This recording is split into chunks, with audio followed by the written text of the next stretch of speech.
like I was saying, you're on the heater right now, right? So 28 points in your last game. Game before that, 21, 25. Just talk about that, really, and just how you've been feeling as of late. I feel like I've just been locked in. I've been working. I've been in the gym, and I think I just hit my zone. And every time I go into the game, it's just clicking. And I approach it really seriously. I feel like I'm a really giggly person off the court, but on the court, like as soon as the whistle blows, I'm just locked in, and it's been showing. Absolutely. So, do you feel unstoppable? Because like Corey said, the last couple of games, you can see that you're evolving and you really feel comfortable. But you're 6'4", right? Am I right there? You're 6'4"? And a lot of times people will be like, oh, put her in a post, but you play like you're Kevin Durant. Like, how does anyone stop you? You got a sweet shot. Your handle is crazy. Do you feel unstoppable? Don't gas me like that. I'm sitting here watching all your career highlights, going back to Oregon, everything. Is like, yo, she plays like, have y'all, well, I know y'all have watched her. It's unbelievable. Yeah, I mean, I do it all.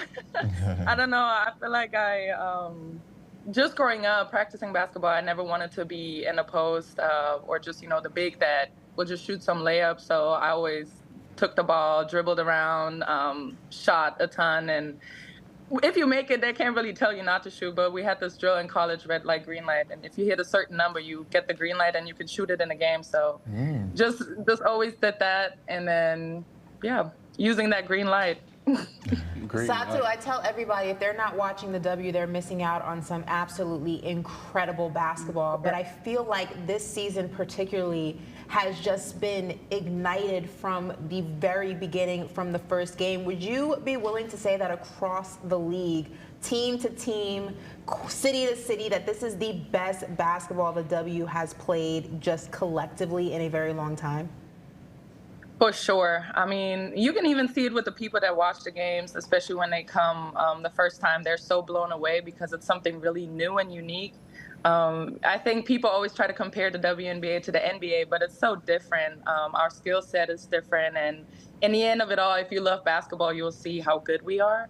But it's definitely tough. Like, every single game is tough. You play against the best women in the world, and it really shows. It's fun, though. So earlier we were having this conversation around James Harden, and I tried to get really creative with my take, and I said I put a list together of athletes, entertainers, people on television that's super messy.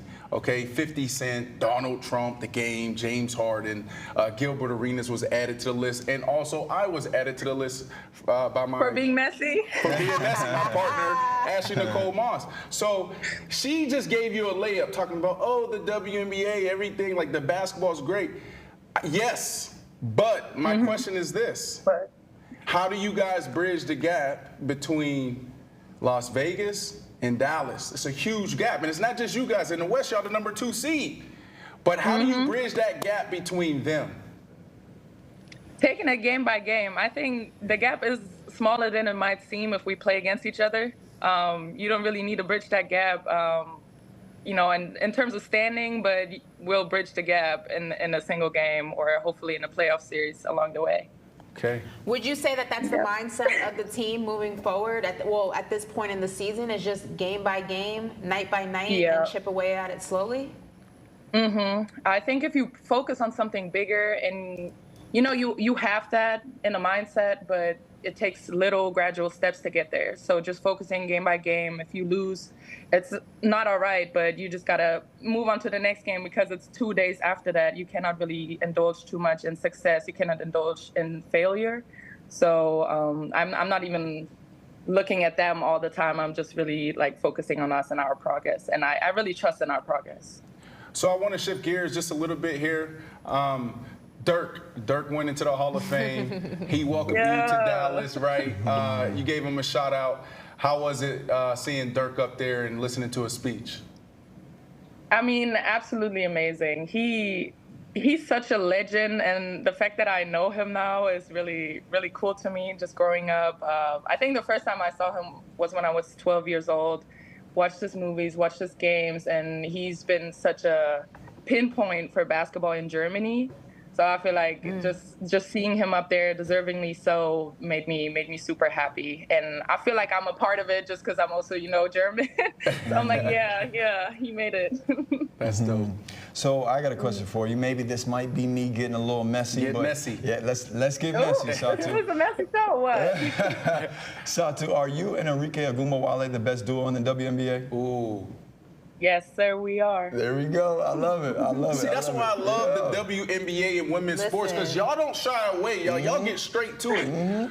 Dudes, whether it's the NBA, the NFL, like we be so diplomatic and political. Ashley, it's unbelievable. I love that answer. Well, I mean, speaking of getting right to it, I want to shift gears a little bit because the travel issues in the WNBA have been a talking point, I feel like, not just this season, but for many, many seasons. And you recently spoke up about it and you said, quote, "I hate to make excuses that we're tired, but reducing travel time increases recovery time. The league has an issue with charters. The league needs to step up." What do you think the biggest issue is with the league having, what is the biggest issue rather with the league, do you feel like, and the difference between some teams being able to have charters and some teams not being able to? Why is it such an issue for the league to go ahead and just implement that across the board for the WNBA and finding the money? We're talking about team owners who have a lot of money to go ahead and spend. Why are they not implementing the owners to spend this in a way that makes traveling for their players easier? Well, it all starts with resources, right? And we all know that the WNBA is growing and that we have to invest in sports, but not every team is at a breaking point or like breaks even with revenue. So obviously owners do not all want to, pay for charters because it's a significant increase in spending. But we need that, and some owners are willing to do so. Some airlines have already adjusted their own schedule, so we're able to use private charters like JXS. But when the league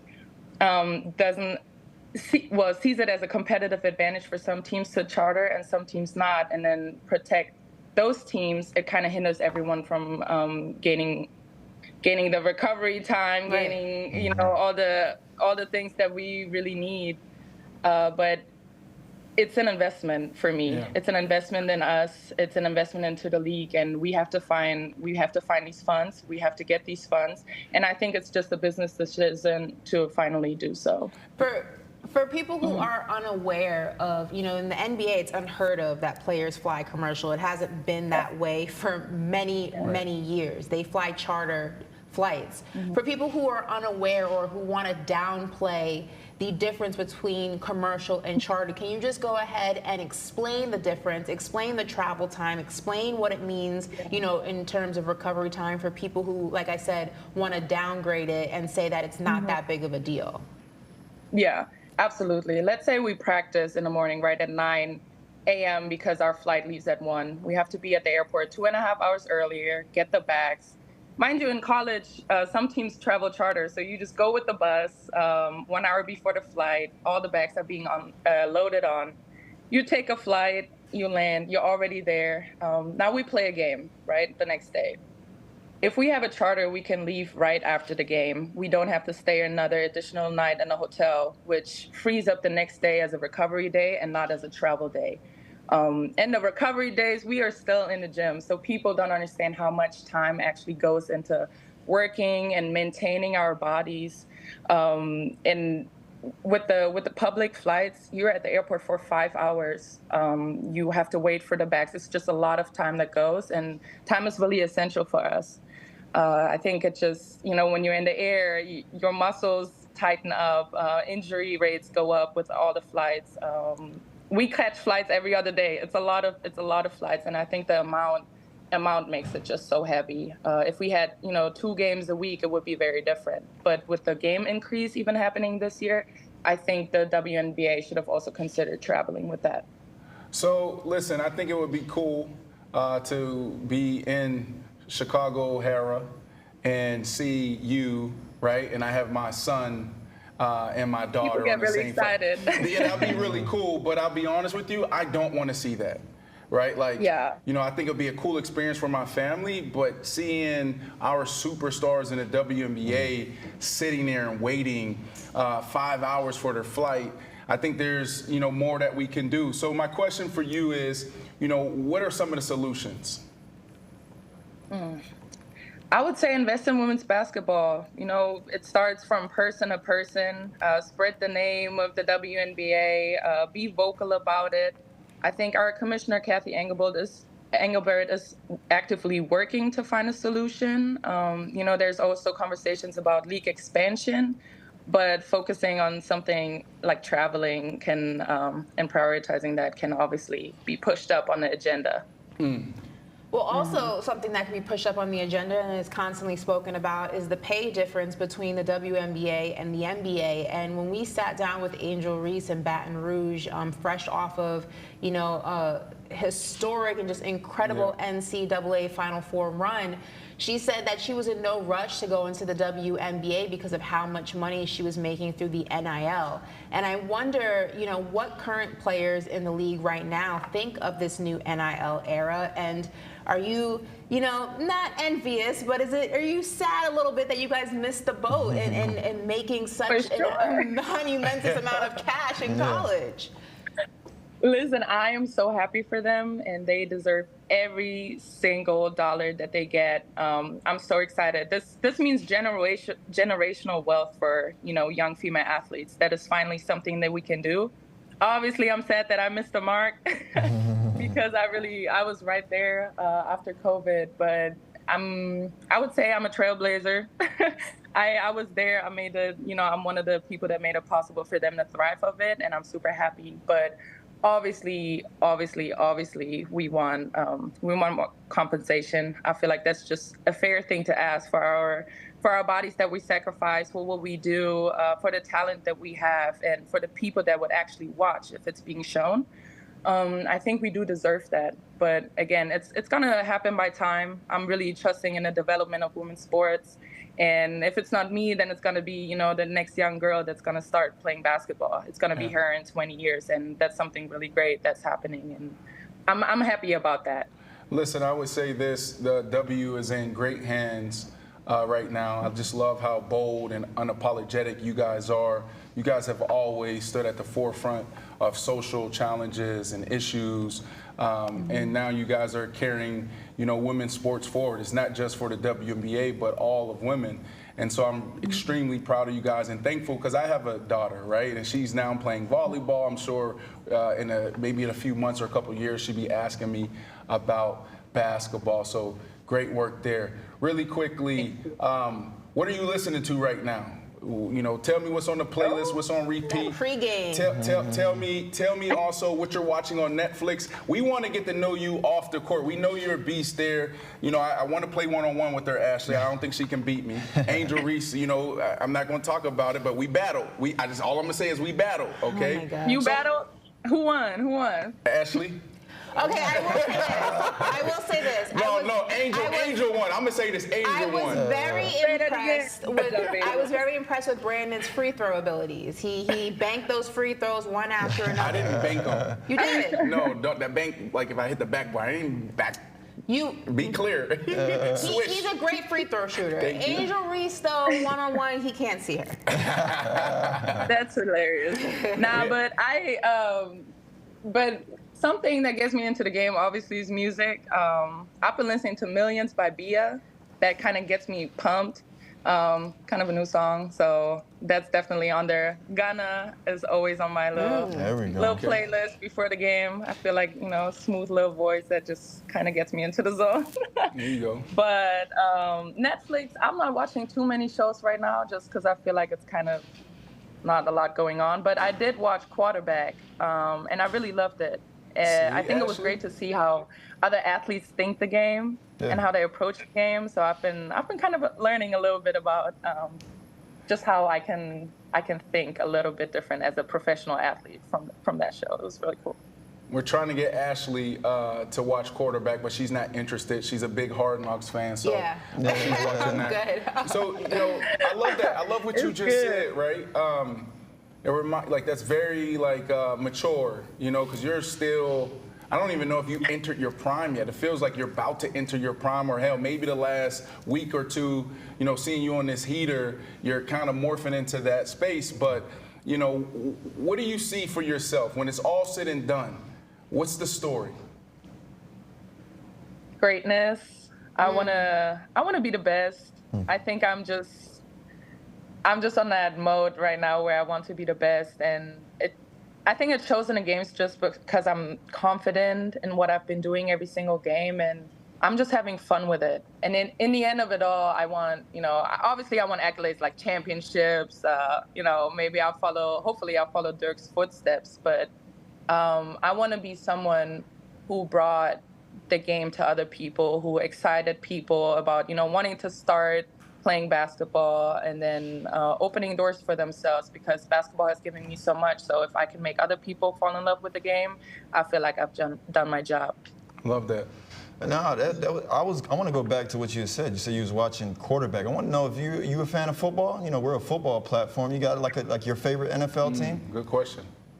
Let me just say the Cowboys. You know, That's See, my girl. I take what I said back.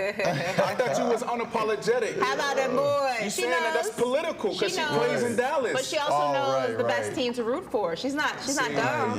Yeah. Nah, I've been at a couple games. I really like football. You know, growing up in Germany, I didn't grow up around football, but it's such a interesting sport to me. And now I can look at the game and I actually see some routes that y'all run.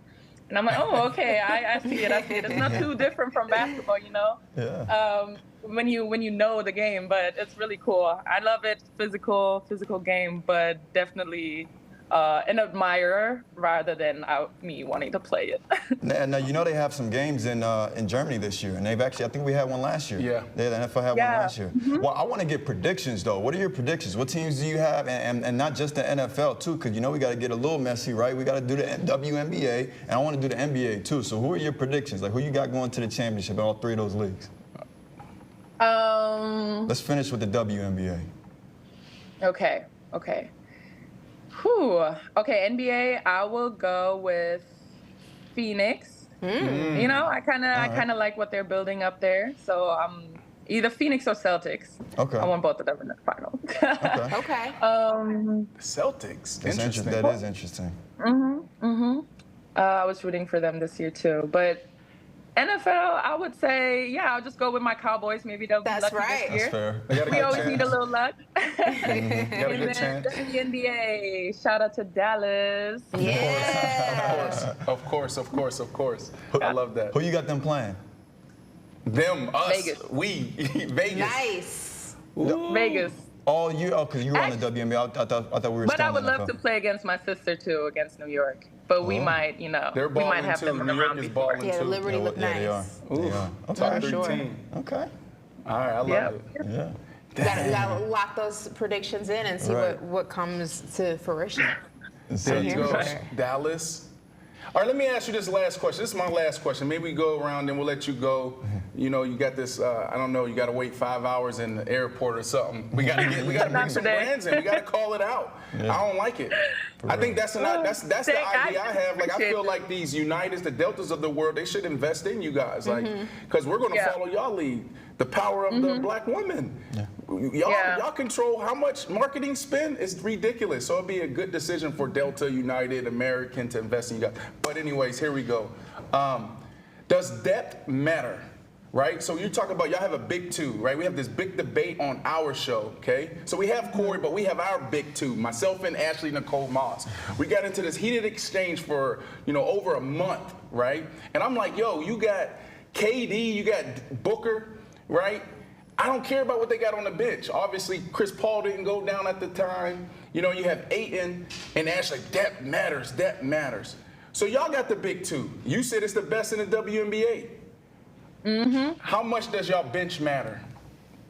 It matters tremendously. Thank I mean, the you. big two can't play basketball all by themselves. You need people around you. And really, I would even say we got a big five. Thank you. With Tierra McCowan, Natasha Howard, we're so good. Krista has been doing a great job as a point guard.